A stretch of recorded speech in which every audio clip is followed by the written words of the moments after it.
The base plan that we just created in our last video provides a really good starting point to understand the basic spatial parameters of our site. But beyond this, we also need to understand the environmental conditions. So in this video, we will assess a set of environmental conditions and add them to one of the copies of the base plan that has the dimensions on it. And then the result of this video will be basically a map to all of your site, its parameters and its environmental conditions that you're going to use in the design process in the planting plan stage, and it'll help you make really good informed decisions that suit your site well. There are 4 environmental conditions that you should definitely consider when planting your garden. The first applies to the region that you live in and is known as your hardiness zone, and the next 3 are site-specific and probably differ within your site as well. And those are soil type, moisture and drainage, and light exposure. Now there are definitely a whole set of other environmental conditions you might consider as well. We won't go over them in this video, but some of those might be wind, snowpack, compaction, and salt exposure. So why don't we get started and we'll go on to hardiness zones. Hardiness zones are a system of classifying areas based on certain climatic conditions, and then plants are then classified according to which zone or zone they're adapted to or hardy to. There are a couple of different systems for classifying hardiness zones. The first is the USDA system, which uses minimum annual temperatures, and then there's the Canadian system, which uses minimum annual temperatures as well as some other parameters such as average rainfall and the number of frost-free days per year. So it's pretty important to understand which hardiness zone you're located in, because this will determine which plants will really succeed in your area. You can select plants that are from outside of your zone, but deviating too far away from your area can really affect plant survivability. Canadian hardiness zones can be found on the Government of Canada website. We have also linked them on our website under resources. One of the easiest ways to locate your zone is by using one of the hardiness zone maps. Once you've determined your hardiness zone, make a note of it so that you remember when you get to plant selection. There are a couple of tools you might want to remember for later that are on the government website as well. You can search your address, which will generate your hardiness zone, and you can also search for plants that are native to your zone. Soil is made up of minerals, air, water, and organic particles. It is broadly classified according to the relative proportion of different size mineral particles, which include sand, silt, and clay. You can see this on the soil triangle diagram. These different particles have different qualities that impact how the soil holds water and nutrients. They also each have a different texture, which means we can roughly classify our soil by touch.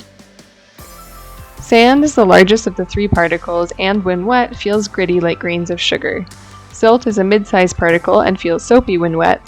Clay is the smallest particle and feels sticky when wet.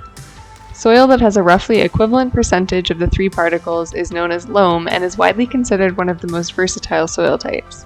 Many Ontario species of plants prefer loamy soils that have a bit of extra sand or clay in them. One further consideration for classifying soil at home is the amount of organic matter present. Organic matter is important because it adds nutrients, airspace, and drainage to the soil.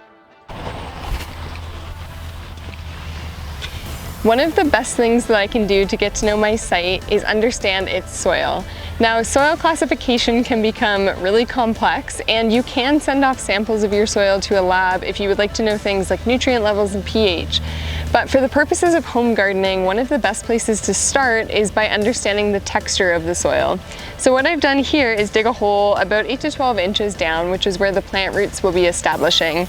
I brought some water with me, and I just want to get a little handful of soil here. I'm going to take out any debris. We added some mulch, so there's a bit of debris floating around. And I want to take some soil in the palm of my hand.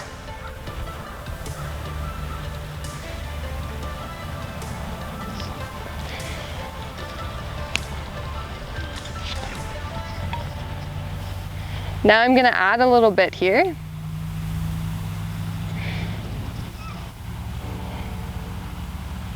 And my goal is to really feel what the texture feels like against my palm. So if you'll remember, we just said that sand has the coarsest grains and clay has the finest grains. Silt is somewhere in between, and a soil that has all 3 in somewhat equal measures would be a loam.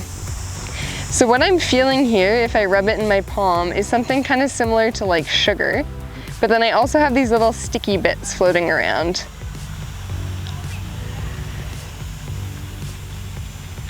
So I would actually say that this is probably on the verge of a sandy loam, which is pretty good for planting. A lot of native plants prefer a sandy or a clay loam. One of the best ways to get an idea of the moisture on your site is by observing it during a rainfall event. This will give you a really good idea of where the water is flowing, where it might pool, and how much runoff is moving across the site.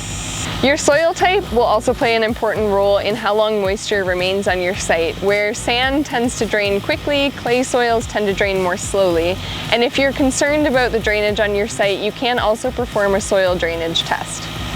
So at our site, we need to consider rainfall as well as the potential for flooding from a nearby pond. And we've observed the site and realized that there are 3 zones. So the front corner over there is the most wet area where water tends to pool. The middle here is a medium moisture, and this front corner is kind of the most dry, especially where the sun is really hitting it.